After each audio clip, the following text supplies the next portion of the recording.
Hi guys, welcome to How to Solutions YouTube channel. In today's video, I am going to show you how you can fix Messenger switch and account problem. Before getting into this video, must subscribe to our YouTube channel and click on the bell icon.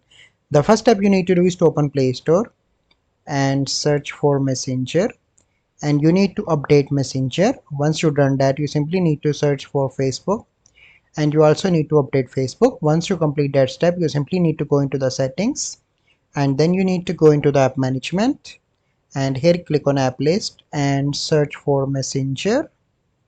Okay, and then you need to click on here storage and cache, and you simply need to clear cache and clear storage, and then you need to search for Facebook, and you here need to click on storage and cache, and you simply need to clear cache and clear storage. Once you complete that step, you simply need to open Messenger, click on your profile picture on the top left and click on switch account, and then you can easily switch an account. So let me show you that. Now you can see that I can switch an account. So this is a process by which you can fix switch an account problem on Messenger. I hope you find this video helpful. If you find this video helpful, must like this video, subscribe to our YouTube channel for future videos.